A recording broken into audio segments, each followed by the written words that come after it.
नहीं राकेश जी, मैं 1 वर्ष की घटनाओं का गवाह हूँ। मैं ये बता सकता हूँ, जब गठबंधन हमारा बिहार में है, झारखंड में है, उत्तर प्रदेश का विधानसभा चुनाव हुआ, वहीं से शुरुआत हुई। हमारी पार्टी वहां चुनाव लड़ रही थी और इस पार्टी के नेताओं ने तरह तरह के बयान दिए। तो निश्चित रूप से हमारा उम्मीदवार लड़ रहा है, हमारी पार्टी लड़ रही है, हमारा बयान देना मुनासिब था। हमने बयान दिया उस समय कि भाई आप इस ढंग का बयान क्यों दे रहे हैं कि जनता दल यू का कोई वजूद नहीं। तो भाई आपको गठबंधन है, गठबंधन में आप चुनाव लड़ते हैं बिहार में, और हमारे दल को आप जिम्मेवार उत्तर प्रदेश में ठहरा रहे हैं कि आपकी दुर्गति अपने कारणों से हुई, आप मुझे जिम्मेवार ठहरा रहे हैं। पहला सवाल, उस समय हमारी पार्टी ने रिएक्ट किया क्योंकि ये पार्टी के स्वाभिमान का सवाल था। दूसरा सवाल आया जब गुजरात में बिहार दिवस मनाने के बहाने बिहार पर तीर चलाया गया तो हमने जवाब उसका दिया। तीसरा, जब बिहार में को कहा गया कि जातिवादी नेता के कारण, बताइए ये बिहार जैसा सामाजिक जकड़न का राज्य, उसपे तो नरेंद्र मोदी ने स्पष्टीकरण दे दिया था। उस पर वहाँ हमने सामाजिक सद्भाव और सांप्रदायिक, एक मिनट राकेश जी, हमने इसकी शुरुआत नहीं की। हाँ, नहीं, हमने इसकी शुरुआत जातिवादी राजनीति की बात कही, हमने सीधे तौर पर कहा भाई गठबंधन है। हाँ, उसमें नरेंद्र मोदी ने स्पष्टीकरण दिया था कि हमने शुरुआत किया। नहीं, उसमें तो नरेंद्र मोदी ने स्पष्टीकरण ये दिया था कि वो आपके लिए या जेडीयू के लिए नहीं था, वो उसके पहले की जो राजनीति चलती रही थी बिहार में उस पर उन्होंने कहीं निशाना किया था, उस पर कटाक्ष किया था। नहीं, ये उन्होंने स्पष्टता के साथ नहीं कहा कि पूर्ववर्ती सरकार इसके लिए जिम्मेवार है। उन्होंने पूरे बिहार के जमीन को ललकारा। जी नीरज जी, मैं थोड़ा सा माफी चाहूंगा, हमारे साथ जो कॉलर्स हैं वो भी जुड़ रहे हैं। एजाज अहमद साहब हमारे साथ जुड़े हुए हैं, एक कॉलर हैं, उनको भी ले लेते हैं क्योंकि इधर जनता को भी सुनना बहुत जरूरी है। एजाज साहब बताइए, क्या कहना है आपका?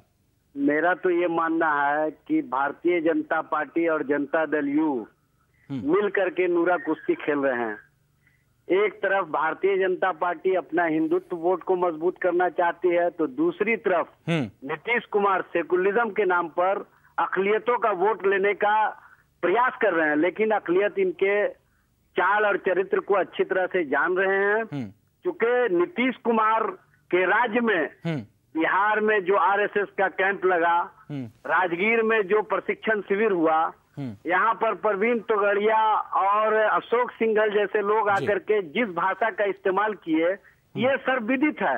भारतीय जनता पार्टी के प्रभाव में ही इन्होंने वहाँ पर फारबिसगंज में जो गोलीकांड हुआ, वहाँ पर जिस तरह से मानवता शर्मसार हुई, उसका जांच इन्होंने नहीं कराया भारतीय जनता पार्टी के एमएलसी को बचाने के लिए। ये दरअसल दोनों मिल करके एक दूसरे का वोट बैंक को मजबूत करने का प्रयास कर रहे हैं। ना तो ये भारतीय जनता पार्टी को छोड़ सकते हैं नीरज जी, और ना गिरिराज सिंह जनता दल यू को छोड़ सकते हैं। एजाज साहब बहुत शुक्रिया, आपने अपनी बहुत स्पष्ट राय रखी इस मसले पर। और एक और हमारे साथ कॉलर जुड़े हुए हैं, सुधीर जुड़े हुए हैं पटना से, वो भी कुछ कहना चाहते हैं। सुधीर जी बताइए, क्या कहना है आपका? नीरज कुमार से सवाल है, 3 सवाल है सर। हाँ, पहला सवाल है कि जब बाबरी मस्जिद के ढहा गया था, मेन अभियुक्त अडवाणी जी थे। जिसमें राज्यव्यापी दंगा हुआ, गुजरात के दंगे से अधिक लोग मारे गए। नीतीश जी ने अडवाणी जी को सेकुलर मान के उनको प्रधानमंत्री का पद स्वीकार कर लिया। क्या अडवाणी जी अब धर्मनिरपेक्ष हो गए? पहला। दूसरा सवाल है कि जो नीतीश जी अभी सरकार चला रहे हैं, उसमें भाजपा का संगठन से जुड़ा हुआ लोग भी वोट दिए हैं। पहले तो इनको इस्तीफा दे देना चाहिए, फिर धर्मनिरपेक्ष और का बात उठाना चाहिए। तीसरा, ये जो वर्तमान सरकार चल रही है और जातिवादी सरकार है, उसका एक वानगी अभी हम आपको बता रहे हैं कि ये अभी उप मुख्यमंत्री इनके कटिहार में आए थे। उन्होंने घोषणा किया कि ओबीसी, एससी और एसटी के जितने बच्चे हैं सरकारी स्कूल में जाएंगे, उनको छात्रवृत्ति दिया जाएगा। मान लीजिए जो गरीब सवर्ण का बच्चा 2 क्लास 3 क्लास में पढ़ता है और वो स्कूल जाएगा और उसको 1 साल के बाद छात्रवृत्ति नहीं मिलेगा, तो अपने घर में आके अपने पिताजी से पूछेगा, तो कहेगा कि पापा उनको छात्रवृत्ति मिला, हमको क्यों नहीं मिला? तो वो तो 2 साल तो उसका पापा बोलेगा कि तुम सवर्ण हो इसलिए तुमको छात्रवृत्ति नहीं मिला, वो पिछड़ा है, दलित है, इसलिए उसको छात्रवृत्ति मिला। सुधीर जी, आपका तो शुरू से 2 क्लास में पढ़ने वाले लड़के को ही जाति में बांट रही है। घोर जातिवादी सरकार है। सुधीर जी ने 3 सवाल उठाए हैं, लेकिन एक सवाल काफी अहम है जो कि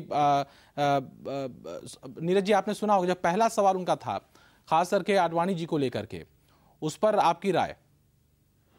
नहीं, तीनों प्रश्न का जवाब हमको राकेश जी देने दीजिए। जी बिल्कुल। जिस बात की चर्चा वो कर रहे हैं, आदरणीय आडवाणी जी के संदर्भ में, मैंने पहले भी आपको बताया कि गुजरात में जब दंगे हुए उस समय गुजरात के नेता ने कहा कि न्यूटन का सिद्धांत है, क्रिया के खिलाफ प्रतिक्रिया होती है। आडवाणी जी का बयान था कि ये दुखद घटना है। क्या ये सच नहीं है? क्या आडवाणी जी का ये मंतव्य आया था? असल लीडरशिप परसेप्शन पर होता है कि परसेप्शन आपका क्या है। दूसरा सवाल उनका जो है, मैं उस पर आना चाहता हूँ। गठबंधन हमारा है, हमारा दल और उनका दल अलग अलग घोषणा पत्र पर चुनाव लड़ता है। जनता का जनादेश मिला तो हमने सुशासन के कार्यक्रम बनाए और कार्यक्रम का पहला एजेंडा है सांप्रदायिक सद्भाव और सामाजिक सद्भाव को बरकरार रखना। तीसरा सवाल का उनका जवाब, ये संवैधानिक जिम्मेवारी है, ऐसी बात नहीं है। आप बताइए, क्या गरीब बच्चों को, चाहे किसी जात और धर्म का हो, क्या बिहार में बच्चों को साइकिल नहीं दिया जा रहा है? बच्चों को पोशाक नहीं दिया जा रहा है? ये संवैधानिक जिम्मेवारी है। संविधान हमने नहीं बनाया है, संविधान बिहार की सरकार ने नहीं बनाया है। और सवर्णों के सामाजिक और आर्थिक स्थिति के बारे में हमने, देश में पहला राज्य है कि हमने सवर्ण आयोग का गठन किया है, उसका प्रतिवेदन आ जाने दी। हम समाज के सारे तबकों का बगैर तनाव पैदा किए विकास, यही तो ये झंझट का विषय है। ठीक, नीरज जी इस वक्त करके आप विकास की लकीर नहीं खींच सकते। इस वक्त हमारे साथ देवेंद्र पाराशर भी जुड़े हुए हैं, हमारे सहयोगी, हमारे संवाददाता इस वक्त हमारे साथ फोन लाइन पे हैं। देवेंद्र, आपने नीरज जी को सुना और साथ ही हमारे जो कॉलर्स हैं वो भी अपनी राय दे रहे हैं, लेकिन इस सब के बीच में हम ये जरूर जानना चाहेंगे, बीजेपी को आप बहुत नजदीक से देख रहे हैं और कवर करते रहे, फिलहाल बीजेपी क्या इस पूरे बवाल के बाद ऐसा लग रहा है कि एक समय आ गया है जब इस बार एक बार फिर से इस गठबंधन के बारे में सोच सकती है, उसका पुनराकलन कर सकती है, या फिर इस गठबंधन को बनाए रखना बीजेपी की भी मजबूरी है? देवेंद्र, आप हमें सुन पा रहे हैं? चलिए, देवेंद्र से हमारा संपर्क टूट गया। लगातार चर्चा जारी है। नीरज जी, एक चीज और कि अगर एक चीज बोली गई मुख्यमंत्री के जरिए कि कम से कम धर्मनिरपेक्ष छवि वाला व्यक्ति हो और बड़ी पार्टी का हो, मतलब जो भी बड़ी पार्टी हो उसका एक प्रतिनिधि हो। सवाल यह है कि ऐसे में आपके हिसाब से अगर जब बैठक होगी, बातचीत होगी, चर्चा होगी, मान लीजिए मोदी के नाम पर कंसेंसस नहीं बन नहीं रहा, दिखाई नहीं दे रहा, ऐसे में दूसरा नाम होगा कौन?